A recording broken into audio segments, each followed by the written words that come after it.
Bismillah, Assalamualaikum warahmatullahi wabarakatuh. Alhamdulillah, alhamdulillah, alhamdulillah, min syururi anfusina wa min sayyiati a'malina.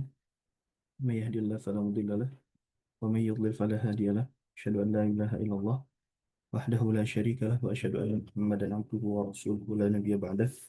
Allahumma salli wa sallim wa barik ala sayyidina Muhammad wa ala alihi wa sahbihi ajma'in amma ba'du. Ya, baik, kita lanjutkan kembali eh, kajian Fathul Muin kita. Ya, karena Syekh Zaiduddin Al-Madwari rahimahullah ونفعنا بعلومه في الدارين. Ya, masih di bab jual beli. Sebelumnya kita sudah membahas tentang eh, bayi apa? Bukan bayi fuduli, tapi eh, man tasarrafa fi mali ghairihi fi mali ghairihi bi bai'in aw ghairihi dhannan ta'addiyahu fabana annahu alaihi lalah. Bahwa siapa yang mentasarufkan atau mentransaksikan barang orang lain, harta orang lain, ya, dia mengira bahwa dia mentasarufkan atau mentransaksikan barang orang lain itu tanpa izin, ya. Tapi ternyata setelah berjalannya waktu, bahwa barang tersebut apa, kepunyaannya gitu ya, punyanya dia gitu ya. Baik. Kita ke pembahasan selanjutnya, yaitu terkait dengan jual beli, ya, barang ribawi, ya, barang ribawi. Qala al-mu'allif rahimahullah wa nafa'ana bi ulumi fid dharain wa syurita fi bai'i ribawiyyin wa huwa mahsurun fi syai'aini. Dan disyaratkan di dalam jual beli, ya, barang ribawi, ribawiyin, barang ribawi, wa huwa mahsur, dan barang ribawi ini apa? Mahsur, ya, terbatas. Tidak semua objek jual beli itu barang ribawi, ya. Tapi barang ribawi itu terbatas, ya. Fi syai'aini, yaitu dalam dua perkara atau dalam dua jenis, ya, dua jenis barang, ya, dua jenis barang. Nah, yang pertama adalah mat'umin, ya. Yang pertama adalah mat'umin, makanan, ya, makanan. Semua jenis makanan, ya, baik mentah ataupun matang, itu termasuk barang ribawi, ya, termasuk barang ribawi. Bahkan eh, apa namanya? Air, ya, air di dalam mazhab Syafi'i itu tergolong sebagai makanan, ya. Nah, eh, mat'um itu ada banyak ininya, ya, ada banyak jenisnya. Ada tiga jenis kalau disebutkan di dalam kitab, ya. Yang pertama taqawud, yang kedua tafakkuh, ya,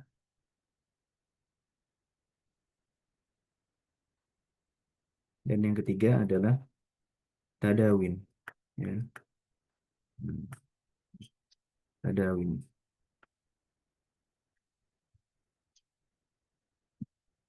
Takawud, apa itu takawud? Takawud itu adalah makanan pokok, ya. Takawud adalah makanan pokok kayak beras, gandum, ya, kurma. Nah, itu semuanya apa? Takawud, makanan pokok. Kemudian tafakuh, tafakuh adalah buah-buahan, ya.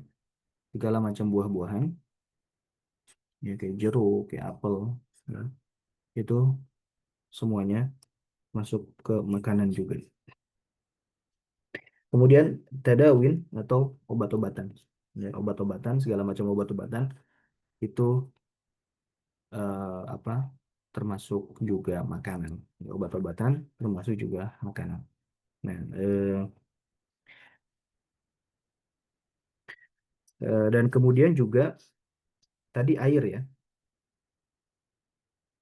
kemudian air. Nah, obat-obatan di sini ya, baik obat untuk kesehatan atau obat untuk dalam artian yang lebih luas lagi, yaitu untuk memperbaiki cita rasa makanan, ya, memperbaiki cita rasa makanan seperti garam, gula, ya, kemudian juga rempah-rempah, ya, segala macam rempah-rempah itu dia masuknya di sini, ya, tadawin. Ya. Jadi intinya pokoknya segala macam yang dikonsumsi, dimakan itu semuanya masuk sebenarnya. Ya.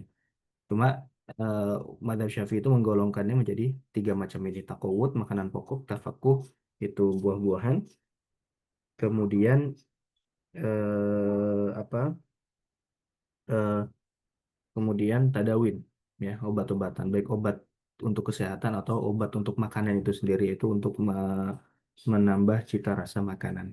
Ya. Baik. Nah, itu semua termasuk apa namanya makanannya. Nah, di sini sebutkan kalburri, seperti gandum, ya. Eh, kalbur sama syair ini, ya, gandum, ya. Watamri, dan juga apa, kurma, ya, kurma. Wazabib, zabib itu apa, anggur itu jadi kalau kalau kering jadi kismis, ya, zabib kismis. Wal milh itu garam, wal aruz itu beras, wal dzurah itu jagung, wal ful itu kacang-kacangan. Ya. Nah, dari apa yang disebutkan ini itu sudah masuk ini, ya, tiga kategori ini. Ya. Artinya ini kan sebagai contoh saja yang disebutkan oleh mualif ini sebagai contoh, ya, ini sebagai contoh karena dia menyebutkannya dengan kata ka, seperti, ya. Artinya yang disebutkan ini apa, lil misal, untuk menyebutkan sebagai contoh, bukan lil hasar, bukan untuk membatasi, ya. Ada sih buat segala jenis makanan, baik untuk makanan pokok, buah-buahan, ataupun untuk pengobatan, baik obat baik obat kesehatan ataupun obat untuk cita rasa makanan, itu semuanya masuk, ya, dalam kategori makanan. Nah, ya. Jadi segala macam makanan itu merupakan, ya, barang ribawi. Merupakan barang ribawi.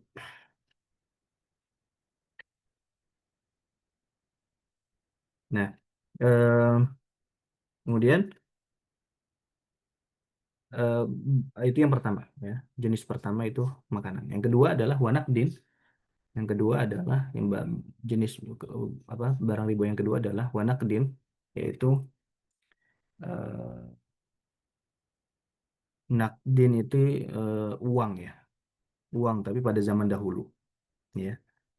Nah, tapi arti kata naked di sini, karena kalau gini, sebenarnya kalau kita artikan uang, tidak apa ya, tidak sama apa yang dimaksud dengan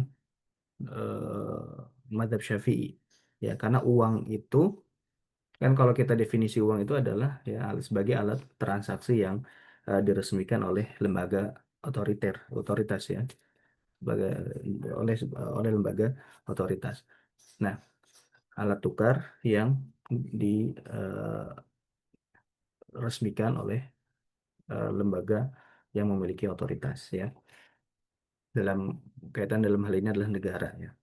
Nah, kalau kita merujuk definisi ini, nah, ini berbeda dengan naked yang dimaksud di kitab ini, ya, karena naked itu sendiri yang dimaksud itu bukan hanya uang, bukan bukan keumuman uang, ya, bukan keumuman alat tukar, tapi kekhususan alat alat tukar yang khusus, ya, alat tukar yang khusus, yaitu apa? Ai zahabin wa fiddatin.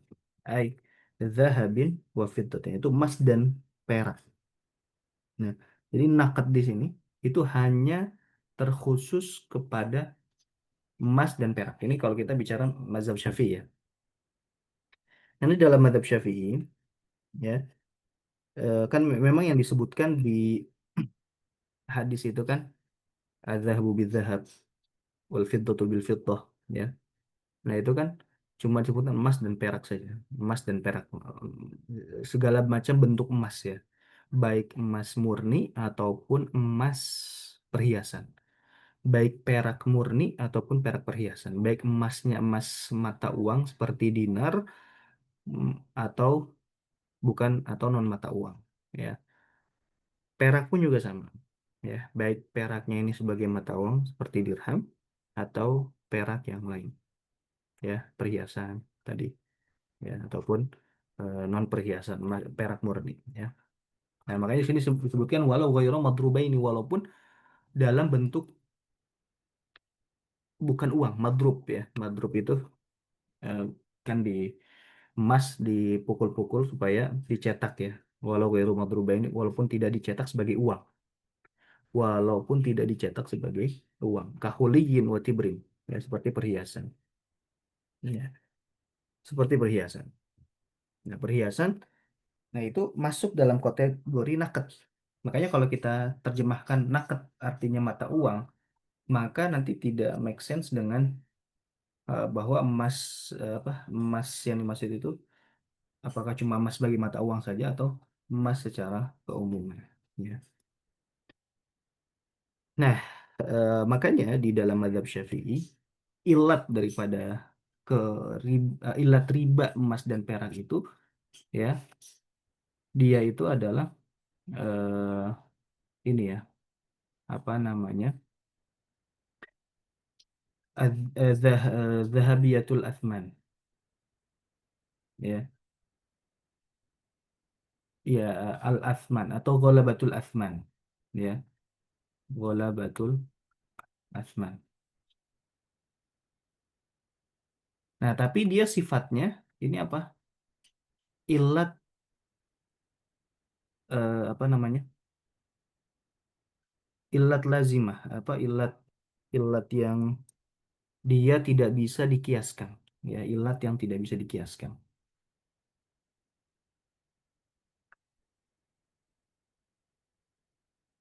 Ilat lazimah kalau nggak salah, ya.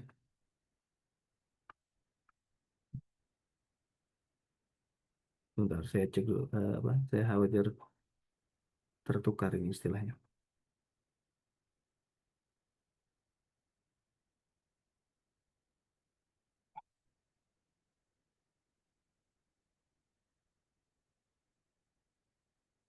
Iya, al illatul lazimah, ya.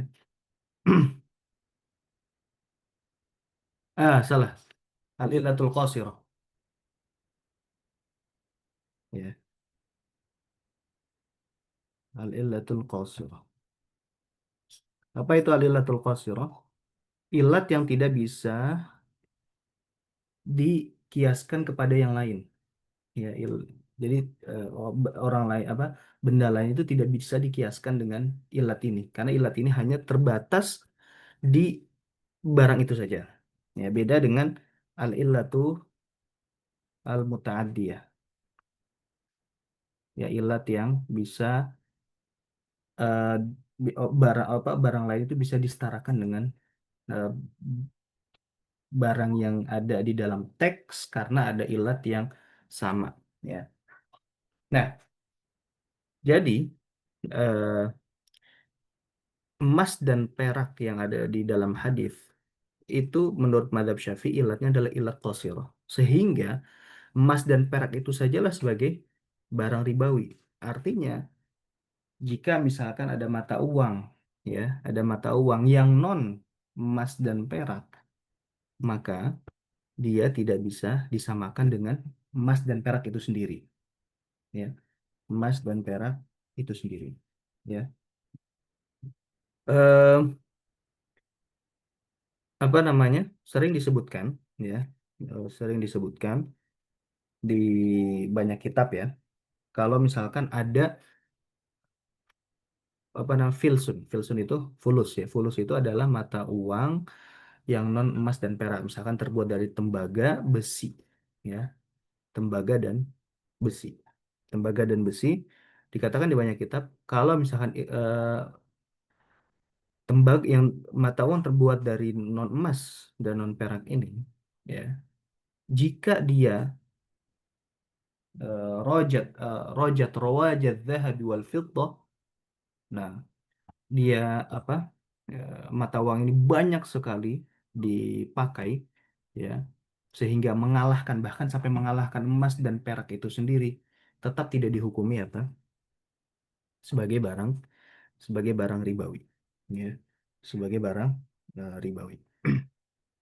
Karena ilatnya adalah ilat qasir, ya, ilatnya adalah ilat qasir. Nah, ini satu sisi, ya.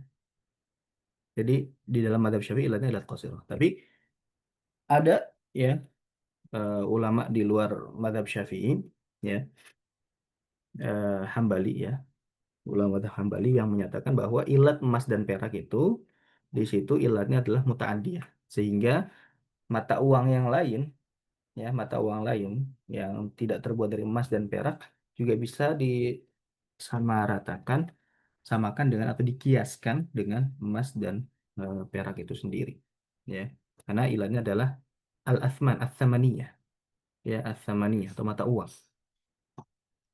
dan ilatnya tadi muta'addiyah, ya, ilatnya muta'addiyah. Nah, otomatis dari sini, kalau kita pindah ke misalkan uang kertas, uang fiat, ya, fiat money, uang kertas yang mungkin zaman sebelum uang kertas ini kan tadinya kan emas dan perak, ya, kemudian berkembang ke penggunaan cek, ya, dan cek ini berdasarkan simpanan emas dan perak. Nah, kemudian karena keterbatasan emas dan perak sehingga diubahlah, ya, alat tukar itu menjadi uang kertas, ya, yang tapi tidak ada nilai jaminannya, gitu kan. Misalkan kalau sebelum uang fiat ini kan apa cek tapi ada jaminannya, gitu kan. Dia sebagai cek saja, gitu kan. Tapi sekarang ini uang kertas, dia tidak ada jaminan emas dan peraknya. Dia hanya berdasarkan apa namanya, supply and demand saja, menentukan nilainya berdasarkan permintaan dan penawaran, ya. Dan itu tapi diakui, ya, diakui. Artinya kita pun juga menyesuaikan, gitu kan, menyesuaikan bahwa mata uang tersebut juga diakui. Nah, akan tetapi apakah uang kertas atau fiat money ini yang mana nilainya itu bisa jadi melebihi bahan baku pembuatan kertas itu sendiri, ya, eh, apakah bisa disamakan dengan emas dan perak? Nah, itu menjadi perdebatan para ulama, ya. Eh, Kalau misalkan kita merujuk ke apa namanya, ibarat, ya, ulama madzhab Syafi'i di abad pertengahan yang menyatakan bahwa fulus itu bukan barang ribawi, ya, otomatis kita berkesimpulan bahwa memang uang kertas ini bukan barang ribawi, ya. Nah, tapi itu menjadi dilema sendiri memang. Di, makanya di ulama kontemporer khususnya yang bermazhab Syafi'i pun juga berbeda pandangan. Ya, misalkan kayak ulama madzhab Syafi'i yang di Mesir, ya, cenderung menguatkan bahwa uang kertas ini bukan sebagai barang ribawi, ya, barang ribawi, bukan barang ribawi, sehingga ketika misalkan ada transaksi seperti cicilan emas, gitu, ya, nah ini diperbolehkan menurut eh, sebagian ulama tadi, ya. Tapi tentu mayoritas ulama kontemporer, ya, dan itu pun juga sebagian dari ulama mazhab Syafi'i kontemporer menyatakan bahwa eh, uang fiat money tadi itu adalah termasuk barang ribawi, gitu, ya, termasuk barang barang ribawi. Nah, karena memang eh, karakteristiknya itu sama, ya, antara uang yang di zaman sekarang dengan emas, ya, emas di zaman dahulu, ya. Cuma yang berpandangan yang berpandangan eh, uang itu adalah barang ribawi juga, eh, mereka berdebat juga apakah emas masih menjadi barang ribawi. Nah, ya, karena kan secara karakteristik memang ada persamaan apa uang zaman sekarang dengan emas zaman dulu. Tapi apakah emas zaman sekarang itu sama seperti emas zaman dahulu? Nah, ini juga ada perdebatan ya. Ini juga ada perdebatan. Eh, Kalau di Indonesia itu sendiri ya, eh, karena emas zaman dahulu itu berbeda karakteristiknya dengan emas zaman sekarang. Nah, yang mana emas zaman dulu itu kan eh, dipakai untuk alat tukar, sedangkan di zaman sekarang sudah berubah ya karakteristiknya, sehingga al hukmu yadurru ma'a illatihi wujudan wa adaman. Ketika ilatnya sudah eh, tidak ada, maka hukumnya pun mengalami eh, perubahan ya, sehingga emas dikatakan bukan barang ribawi, yang barang ribawinya uang ya, karena menggantikan posisi emas itu sendiri, yang emas menjadi komoditas itu khususnya untuk fatwa di Indonesia ya, fatwa di Indonesia, Majelis Ulama Indonesia, walaupun memang ada terjadi perdebatan sendiri di kalangan ulama, tapi yang fatwa resmi dari MUI bahwa emas itu sudah menjadi barang komoditas. Tapi kalau kita lihat di fatwa Oki misalkan ya atau banyak majami fikih ya, atau majelis fatwa dunia seperti misalkan yang di Saudi, di Arab Saudi gitu kan, ataupun di pokoknya di negara-negara teluk lah, di negara Teluk. Nah, itu mereka fatwanya bahwa emas itu masih sama karakteristiknya, tidak mengalami perubahan ya. Nah, dari sini bahwa kita bisa eh, apa namanya menyimpulkan bahwa memang karena ada perubahan karakteristik ini, nah apakah yang kita, sehingga para ulama pun otomatis ini ya, mereka akhirnya silang pendapat ya. Baik tadi madzhab Syafi'iyah yang tetap mempertahankan, sebagian ulama madzhab Syafi'iyah mempertahankan bahwa yang barang ribawi itu emas, sedangkan uang kertas itu tidak, bukan barang ribawi, ataupun yang tetap mempertahankan duanya, yang emas itu barang ribawi, uang kertas pun juga barang ribawi, atau yang membatalkan salah satunya, uang uang kertas itu barang ribawi sedangkan emas bukan barang ribawi ya. Karena ini kenapa? Karena terjadi perbedaan tasawur ya.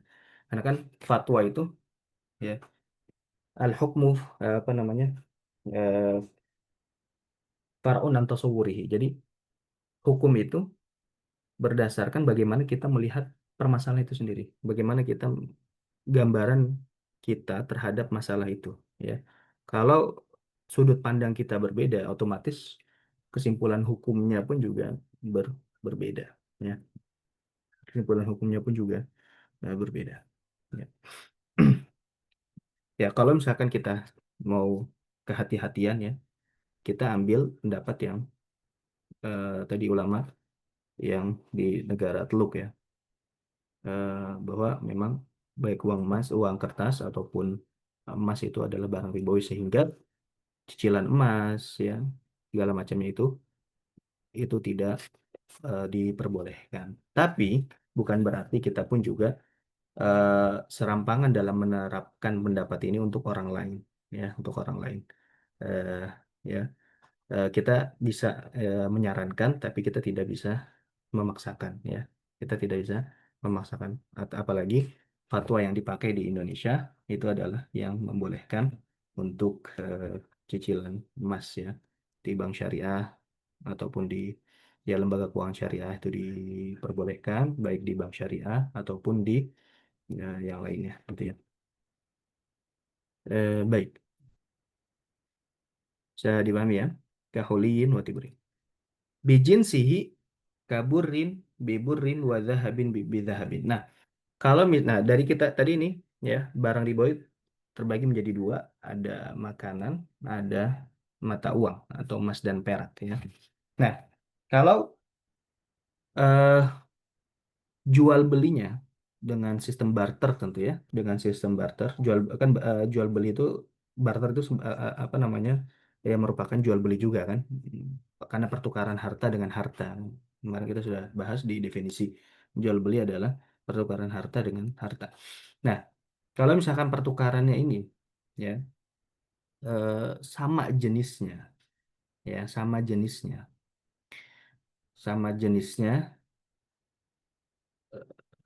Misalkan gandum dengan gandum, beras dengan beras, ya, emas dengan emas. Nah, jadi bijin sihi kaburin waburin. Misalkan tadi sama jenisnya seperti gandum dengan gandum, ya, tukar gandum dengan gandum, atau emas dengan emas, ya. Maka ada syaratnya. Apa? Hululun li'iwadaini. Ya, harus kontan, diserahkan secara kontan, ya, harus kontan. Li'iwadaini. Baik barang objek objek jual objek apa namanya? Baik objek yang mau dibeli ataupun alat tukarnya, ya. Tadi misalkan apa emas, baik emas yang mau ditukar, emas dari pihak A atau pihak B, semuanya harus secara kontan. Wa taqabudun qabla tafarruqin, dan harus serah terima, ya. Dan harus serah terima sebelum meninggalkan majelis akad, ya. Dan harus serah terima sebelum meninggalkan majelis akad. Nah, ini eh, takobut, ya. Harus harus ada apa namanya?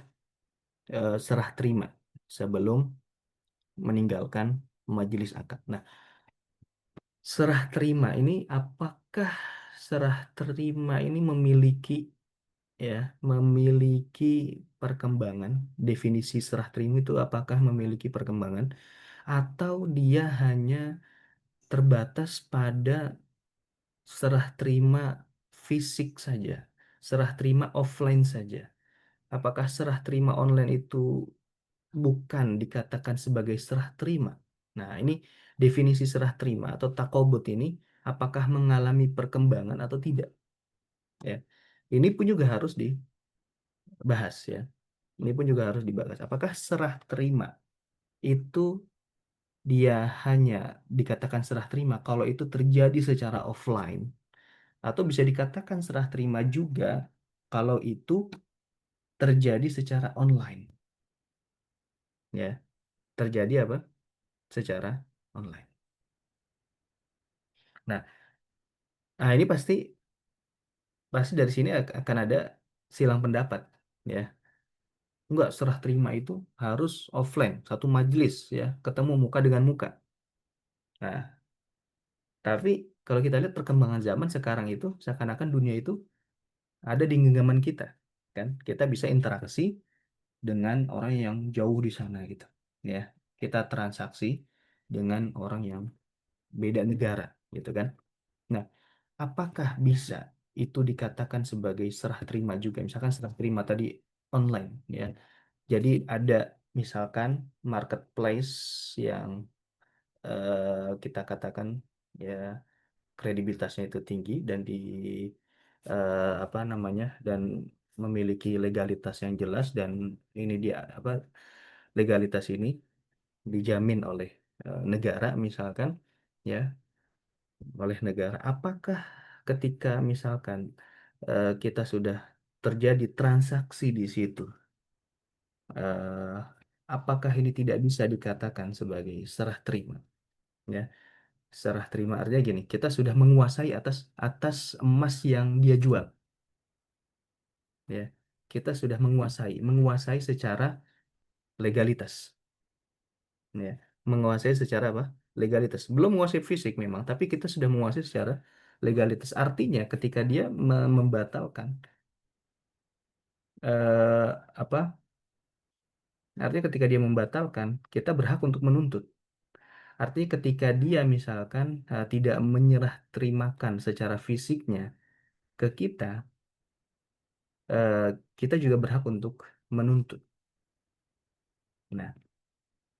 Nah, apakah ini apakah ini termasuk sebagai takobut juga?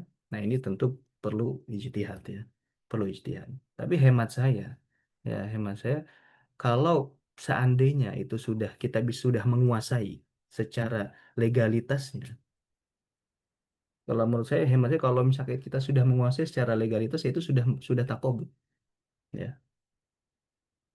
Kita sudah menguasai secara legalitasnya itu sudah takobut walaupun secara fisiknya itu kita belum eh, serah terima ya. Kita belum serah terima. Artinya gini, kita sudah serah terima tapi kita wakalahkan ya. Kalau kita mungkin kita peribet ya apa analisis akadnya, takobutnya sudah, tapi serah terima fisiknya kita taukil atau kita wakilkan ya, kita wakilkan ya. Karena kan fungsi dari takobut itu apa sih? Fungsi dari takobut itu kan kita memang menguasai secara penuh atas barang itu ya. Nah, kalau di zaman sekarang kan eh, penguasaan terhadap barang itu kan bukan hanya sekedar kita menguasai barang itu, tapi kita menguasai legalitas atas barang itu. Ya kan itu yang lebih penting lagi. Ya, itu yang lebih penting, legalitas. Ya, legalitas atas barang itu kan itu lebih lebih penting daripada kita menguasai atas barang itu saja gitu. Ya, kan kalau kita sudah menguasai legalitas, kita bisa menjual. Ya, kita ketika kita sudah membeli legalitasnya, kita kan berarti sudah boleh menjual. Ini kalau dalam ini ya apa eh, transaksi modern kan seperti itu, ya. Kalau kita sudah menguasai legalitasnya, kita bisa menjual, kita bisa mentransaksikan karena kita sudah aman secara legalitas. Memang kita itu kepemilikan kita, walaupun kita memang belum megang secara fisiknya saja, ya. Nah ini apa namanya? Ini namanya perkembangan ya. Memang apa namanya pasti pasti ada ikhtilaf di situ ya pasti ada. Tapi hemat saya kalau itu kita sudah menguasai secara legalitas harusnya itu sudah takobut ya itu harusnya sudah takobut ya. Dan ini ya walau alam katanya ya jual beli apa beli emas di Antam itu kan sistemnya kan bukan inden tapi kan dia dikirim katanya eh, setelah 7 hari ya setelah 7 hari. Taruhlah kita tadi tidak memegang fatwa MUI, kita memegang fatwa yang cenderung tidak membolehkan transaksi ya jual beli emas secara non tunai ya, tidak tunai, artinya tidak kontan. Nah, mm, eh, nah apakah transaksi tersebut diharamkan karena dikirimnya itu 7 hari atau berapa hari setelah kita transaksi? Nah, apakah itu keharamannya karena itu ya? Tapi kan kalau kita lihat, nah saya belum belum pernah jual apa beli ya beli beli antam di beli emas di Antam langsung gitu. Tapi apakah kita bisa pastikan? Ini kan jadi pertanyaan ya. Eh, bisa jadi rumusan masalahnya dan gitu tinggal nanti dijawab berdasarkan rumusan masalah ini. Ya, apakah eh, jual beli emas antam ini kita sudah menguasai legalitas emas antam itu atau belum? Ya. Kalau sudah menguasai, otomatis seharusnya sudah bisa dikatakan takobut, gitu, ya kan? Urusan kenapa dikirimnya itu belakangan, itu kan bisa jadi karena eh, banyaknya permintaan atau apapun itu, ya, atau apapun itu. Tapi kan secara legalitas kita sudah memegang itu dan lembaga yang kita beli emasnya itu adalah lembaga yang kredibel dan dijamin oleh negara. Artinya dia tidak bisa kabur. Beda cerita kalau misalkan kita transaksi dengan personal yang kejamin apa kredibilitasnya itu tidak ada, ya. Kita hanya berdasarkan eh, kepercayaan secara personal. Sedangkan ini kepercayaan ini bukan dijamin bukan personal lagi, negara yang sudah menjamin, ya. Negara, legalitasnya ada, ya. Dan tidak merugikan, ya, dari pihak pembeli ataupun dari pihak penjual, ya.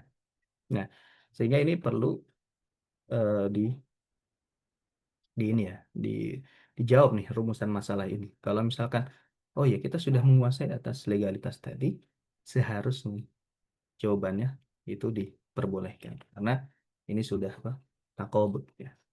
Ya walaupun nanti yang apa namanya, yang pelaku transaksi pasti lebih lebih paham ya apakah sudah atau belum. Tapi kalau itu bisa dijawab dengan sendirinya ya.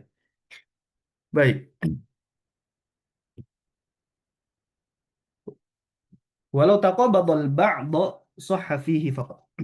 Nah, kalau dia hanya misalkan yang serah terimanya itu sebagian, misalkan tadi emas dengan emas ya, atau nanti dengan yang lain ya, takobut ya, tapi takobutnya hanya sebagian saja.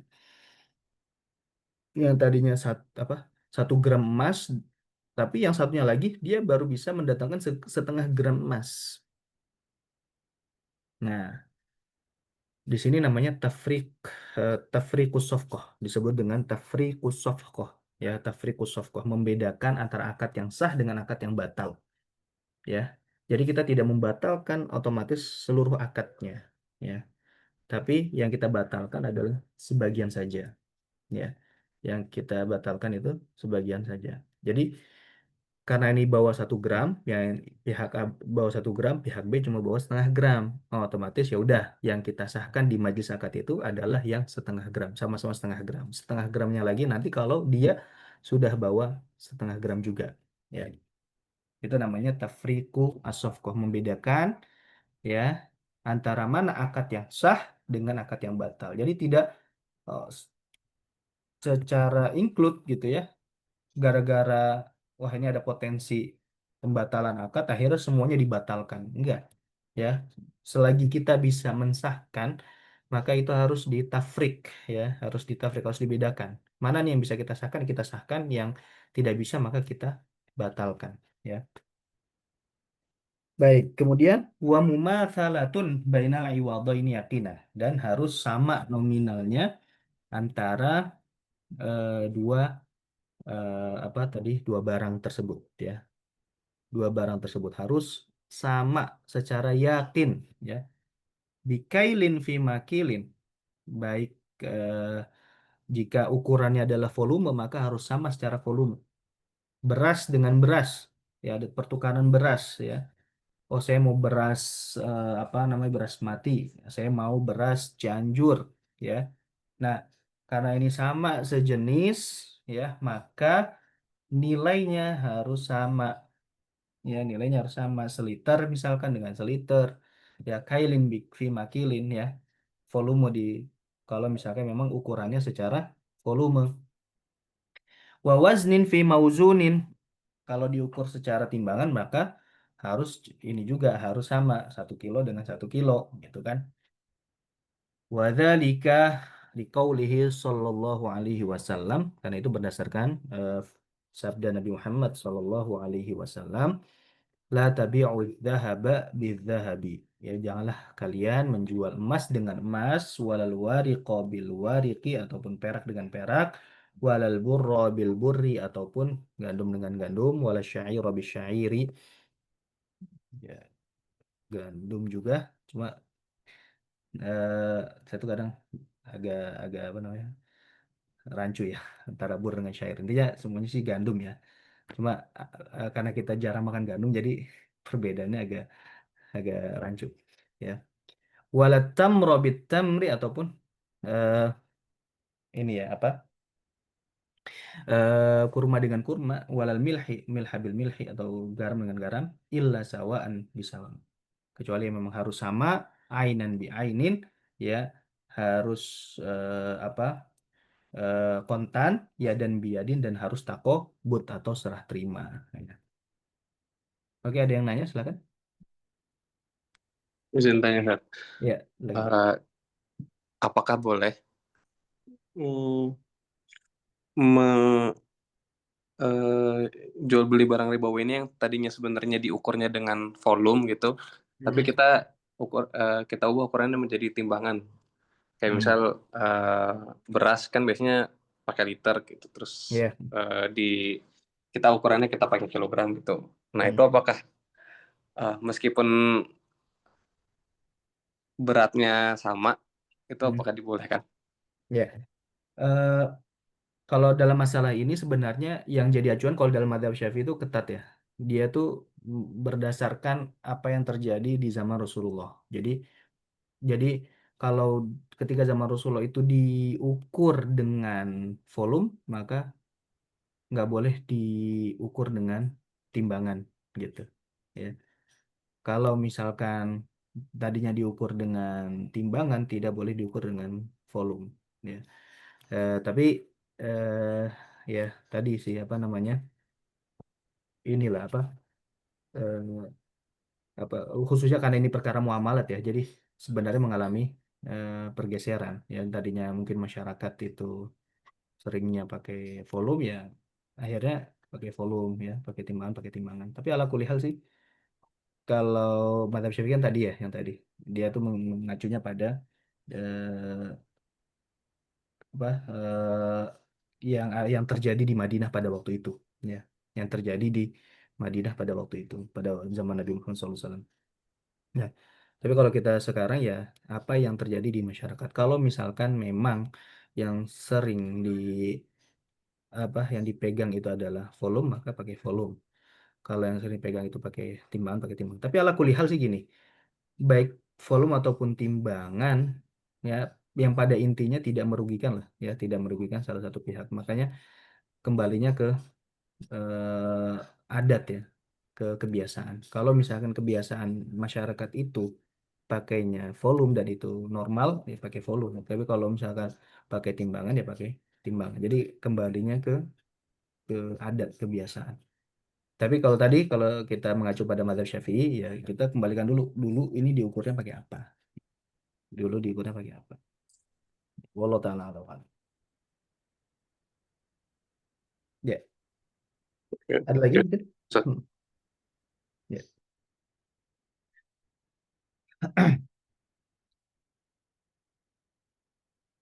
Baik, nah, saya lanjutkan lagi di hadis ini. Faidha ikhtalafat hadhil asnafu fabi'u kaifa syi'tum idza kana yadin biyadin. Nah, kalau misalkan eh, apa berbeda antara jenis-jenis ini, maka juallah terserahmu, ya, terserah kalian idza kana yadin biyadin, tapi harus kontan. Artinya gini, kalau ilatnya Kalau ilatnya sama tapi jenis yang berbeda, ilatnya sama tapi jenis berbeda. Misalkan emas dengan perak, ya, emas dengan perak, maka kalau jual beli emas dengan perak, nah ini boleh tidak, nilainya tidak sama. Ya, nilainya tidak sama itu boleh. Dan otomatis memang tidak sama, udah otomatis ya, nilainya tidak sama. Nah, tapi apa harus kontan karena ilatnya sama, yaitu an-naqd, ya, atau ghalabatul athman. Nah, ilatnya harus, kalau ilatnya sama maka harus kontan, harus takobut, ya, serah terima, ya, di majelis akad. Nah, kalau beda ilatnya, misalkan eh, makanan dengan uang, ya, makanan dengan emas dan perak. Nah, ini boleh tidak kontan, ya. Kalau beda nilai otomatis, kalau tidak kontan, nah ini boleh karena beda beda ilat, ya, beda ilat. Nah, jadi kita boleh misalkan beli beras non tunai, ya, beli apa? Beli kurma non tunai karena dia beda beda ilat. Kalau kalau zaman sekarang misalkan tadi kita samakan uang uang kertas itu dia termasuk barang ribawi. Maka ketika uang kertas ini kan, jika uangnya itu sama-sama rupiah, nah ini berarti sama kayak emas dengan emas, harus satu harus apa namanya serah terima dalam satu majelis, kemudian harus sama nilainya, ya. Kayak misalnya kita menukar uang recehan, ya, kita nukar uang recehan 100.000, ya, kita mau tukar dengan uang recehan nilainya harus sama. Nah, tapi juga harus apa, satu majelis dan kontan, ya, nggak boleh dientar-entarkan, ya.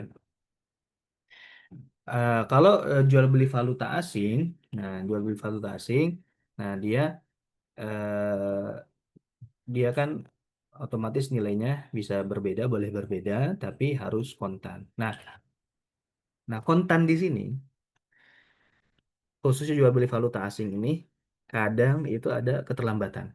Ya, kadang ada keterlambatan. Benar ya? Nah, makanya eh, kita coba cari pendapat ya, karena di sini kalau misalkan kita larang, kita haramkan secara total gitu ya. Nah, itu ada maslahat yang tidak digapai ya, tidak ada maslahat yang tidak digapai. Nah, definisi kontan itu ulama beda pendapat. Definisi kontan itu sendiri ulama beda pendapat. Madzhab Syafi'i memang harus satu majelis, ya. Tidak boleh beda majelis. Setelah keluar dari majelis itu sudah dikatakan tidak kontan lagi. Tapi kalau di dalam madzhab Maliki itu ada rukhsah, keringanan sampai 3 hari. Dan itu masih dikatakan kontan. Nah, makanya fatwa MUI itu membolehkan ya jual beli valuta asing ya kontan, tapi definisi kontannya ini itu ada ya apa namanya berbeda gitu ya dengan madzhab Syafi'i. Nah, itu diperbolehkan sampai 3 hari ya, batasnya 3 hari. Maka 3 hari itu masih termasuk ya dan biadin atau kontan ya, atau kontan. Nah, jadi seperti itu ya. Nah, makanya kalau perkara muamalat ini kita harus lihat ya maslahat dan madorotnya ya. Kalau misalkan ternyata sebenarnya ini maslahat, dan kalau misalkan dilarang, dan kalau misalkan kita pakai pendapat ini madorotnya bisa banyak madorot, maka ya kita eh, pakai pendapat yang lain ya. Terlebih lagi bukan masalah yang qot'i, bukan permasalahan yang qot'i yang yakin bahwa keharamannya itu haram secara yakin 100%. Kalau haram secara yakin 100% seperti keharamannya babi, nah itu otomatis itu nggak ada ceritanya kita apa bu- ini ya apa namanya menyelisih itu.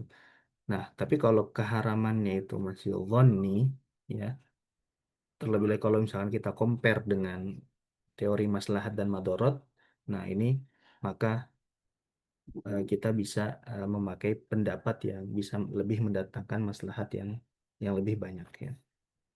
Dari perkara muamalat ya, perkara muamalat. Nah, eh,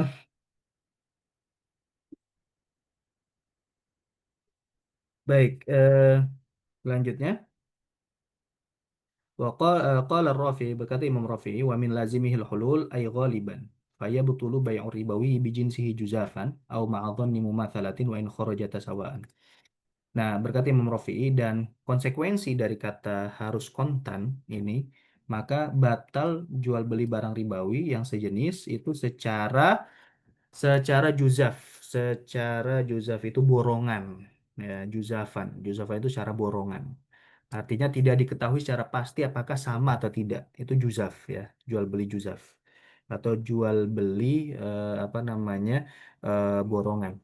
Au ma'adhan mumatsalatin, atau hanya perkiraan. Oh iya nih kayaknya udah sama perkiraannya. Nah, tadi kan kita sebutkan dia sama harus secara yakin. Maka kalau cuma perkiraan saja itu tidak sah. Wa in kharajata sawan, walaupun misalkan oh ternyata itu eh, sama misalkan ya ukurannya sama. Ternyata pas di akhir ukurannya sama. Enggak. Dia dari awal sudah harus yakin bahwa memang sama ya. Dari awal sudah yakin memang harus sama. Sama. Baik.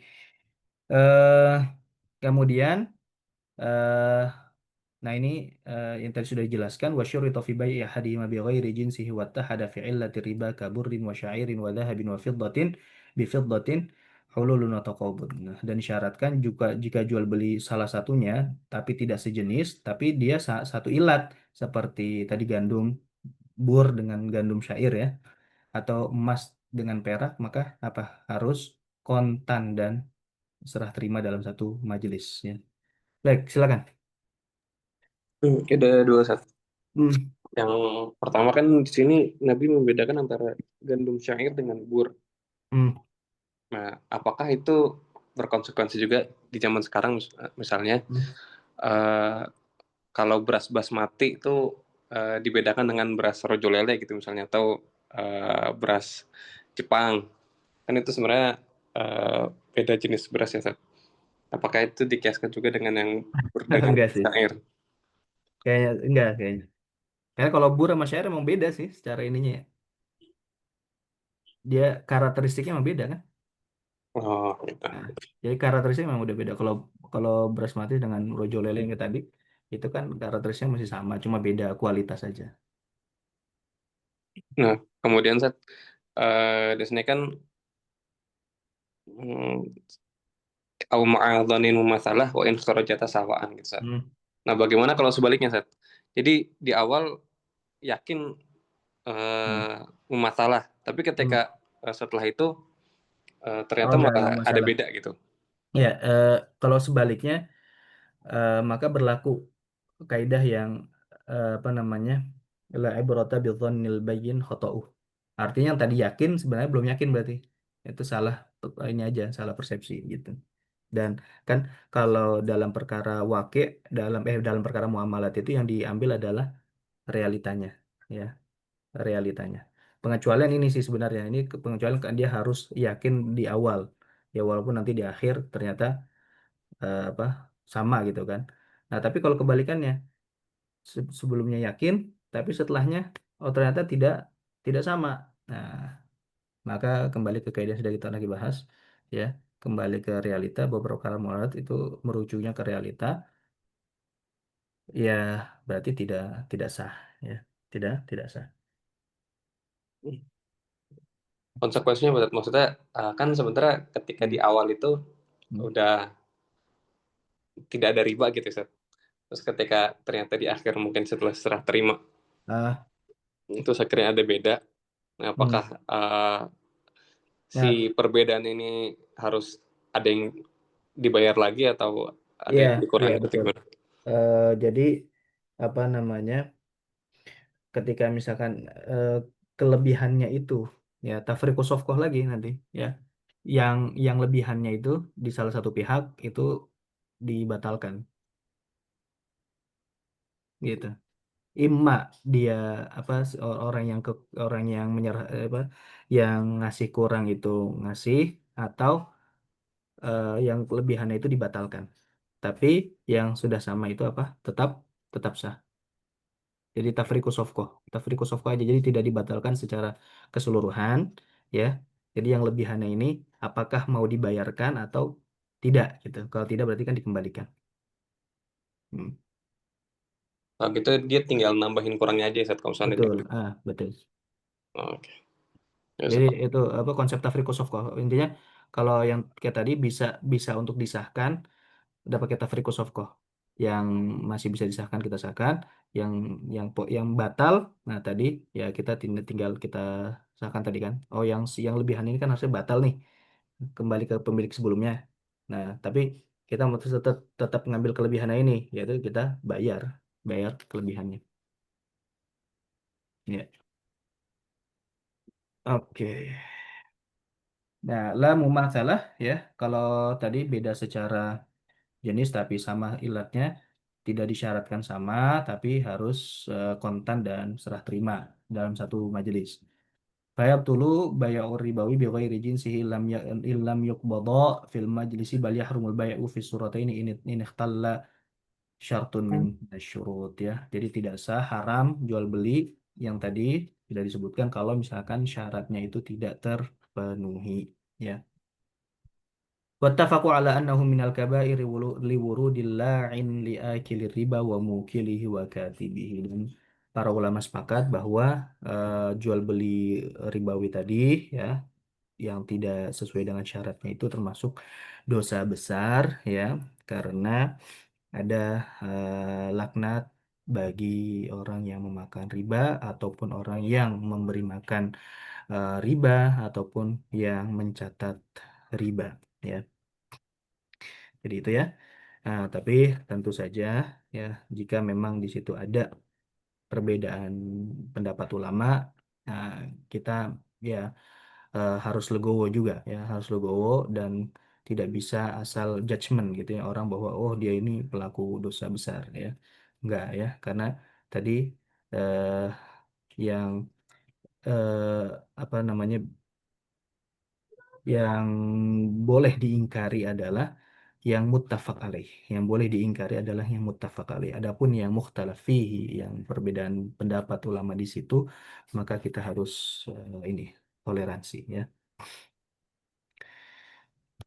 وعلم بما تقرر أنه لو بيع طعام بغيره كنقد أو ثوب أو غير طعام بطعام لم يشترط شيء من الثلاثة. Kalau misalkan beda jenis dan beda ilat, maka tidak disyaratkan dari ketiga hal tersebut. Tidak disyaratkan harus sama nilainya, tidak disyaratkan kontak, dan tidak disyaratkan untuk serah terima dalam satu majelis. Baik, mungkin cukup sekian ya apa yang bisa disampaikan. Ya, kalau tidak ada yang bertanyakan lagi atau yang didiskusikan, kita cukupkan ya. Kita tutup sampai sini dulu. Baik, semoga yang disampaikan bisa bermanfaat kita semua. Dan ya Allah yang ajmain. Kurang lebihnya maaf. Assalamualaikum warahmatullahi wabarakatuh. Assalamualaikum warahmatullahi Waalaikumsalam wabarakatuh. warahmatullahi wabarakatuh.